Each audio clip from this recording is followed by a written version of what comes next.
Aleister Crowley is best known today as a founding father of modern occultism.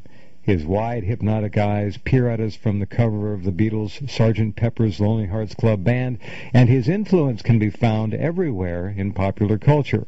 Crowley, also known as the Great Beast, has been the subject of several biographies, some painting him as a misunderstood genius, others as a manipulative charlatan. None of them, however, have looked seriously at his career as an agent of British intelligence. Using documents gleaned from British, American, French, and Italian archives, Secret Agent 666 sensationally reveals that Aleister Crowley played a major role in the sinking of the Lusitania, a plot to overthrow the government of Spain, the thwarting of the Irish and Indian nationalist conspiracies, and, to top it off, the 1941 fabled flight of Rudolf Hess.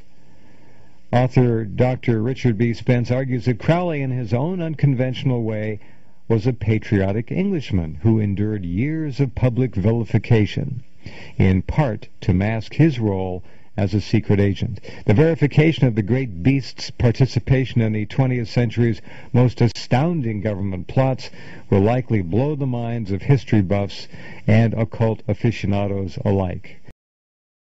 After the First World War broke out, Crowley offered himself to the British war effort as a spy. Rejected by the intelligence services, he decided that instead he would support the Germans. Crowley began issuing propaganda on behalf of the Germans for German-owned American newspapers. Crowley's defense being that he was deliberately writing such absurd nonsense that it made the German cause look ridiculous to the American people. The best example of this is probably an open letter that Crowley published addressed to Zeppelin. A giant Zeppelin leaves its base for a night raid. See how defenseless this city will lie beneath the gaze of a hawk. The Germans have decided to make the damage as widespread as possible. A great deal of damage was done in Croydon, where my aunt lives. Unfortunately, her house was not hit. Count Zeppelin is respectfully requested to try again. The exact address is Eaton Lodge, Outram Road. There's no question. I mean, Crowley was very actively involved in advancing German propaganda in the U.S. throughout the war. And then, in fact, and stayed in the U.S. actually until the end of 1919. So, others could argue also shirked his entire duty to England, was out of the country during that period. And when he returned to Britain at the very end of 1919, just around Christmas, you'd assume that Scotland Yard or MI5 or any number of other agencies would be interested in him. Yeah. Nothing happens to him. This is one of the interesting things about him. For all of his evil reputation, deserved or undeserved, for all of the crimes that various people allege to him, he's never arrested for anything in Britain. He never falls afoul of the law. But the worst that ever happens to him is that he goes bankrupt in the 1930s. Gee. Even then, he gets bailed out somehow. It was at Cambridge that Crowley first became fascinated with magic and the occult. He heard that there were secret societies whose members practiced dark and forbidden rituals. Crowley was intrigued and was desperate to access this hidden world. At the age of 21, a large trust fund freed him from any financial worries. He decided to leave Cambridge to pursue his quest to become a black magician. After 2 years of searching, he finally found what he was looking for. The Golden Dawn was a secret society dedicated to the study and practice of the occult. Its exclusive upper-class membership included many famous artists and intellectuals of the day. What the Book of the Law proposed, the Abbey of Thelema practiced. Crowley must have had in his mind the hope that this was the beginning of his new religion. Crowley set up the Abbey in 1920 with his latest mistress, Leah Herzig, their newborn baby, and a motley band of followers from around the world. Crowley met Leah in New York when she was only 19. She was totally dedicated to him and was prepared to do anything he asked of her. I dedicate myself wholly to the great work. I will work for wickedness. I will kill my heart. I will be shameless before all men. I will freely prostitute my body to all creatures. Things started to go wrong at the Abbey. Crowley struggled with his growing drug addiction. Leah had a nervous breakdown. But what Crowley called the great work had to go on. After a court case that Crowley loses, a young woman called Deirdre McKellum comes up to him and says, I want to have your child, basically. And Crowley agrees, and they go off together, and they perform a ritual to have a magical son, a sort of a magical heir for Crowley. And they perform various rituals, and they do have this son, and his name is Alistair Ataturk. Well, after he took me in his arms on the doorstep, that beastly lodging which had lace curtains in the window, I don't know where it was now, he said, I want you and I want your child. Well, I wanted a child, and I just started from then. And then he came round and saw me often. He had to give up drugs, pretty well give up drugs for 3 months,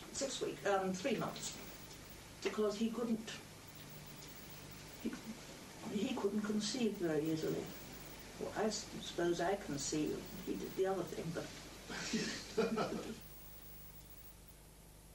Rotten as I am in 1,000 ways, I have been chosen by the gods to bring to earth the basic word in which mankind will work for the next 2,000 years or so. I assure you, the world is ready for this move. Then his do-what-thou-wilt philosophy found a new home with a generation that was experimenting with free love, drugs, and alternative beliefs. Crowley had pushed the same boundaries 40 years earlier. He was now a 60s icon. John Lennon acknowledged him as a personal hero by putting him on the front cover of the Beatles' Sgt. Pepper album. Drugs guru Timothy Leary went tripping in Crowley's footsteps. It's a great trip. And the Rolling Stones were drawn to him by the underground filmmaker Kenneth Anger. In April of 1966, Anton LaVey, a crime photographer, lion trainer, and carnival musician, founded the Church of Satan in San Francisco. Raised on Gothic stories from his gypsy grandmother, he became fascinated with the occult.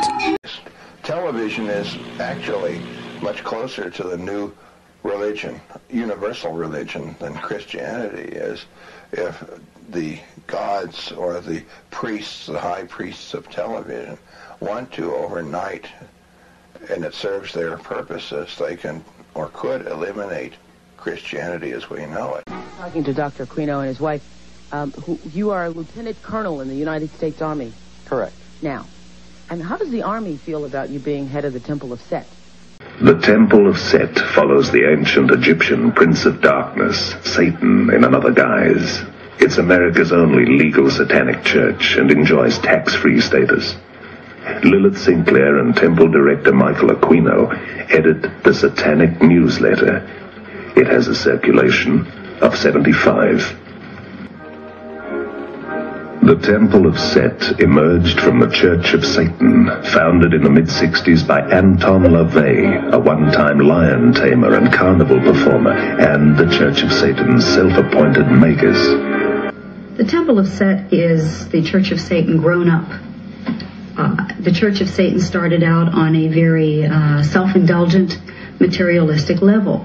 At the time, this was the way it was presented, that there was nothing more than that. The nude female figure was used as a living altar, was a symbol of carnality, of the ties to the flesh. I have been an altar several times. I don't function that way at this time because the Temple of Set simply doesn't use living altars. They're not ruled out. We simply haven't had occasion to use it.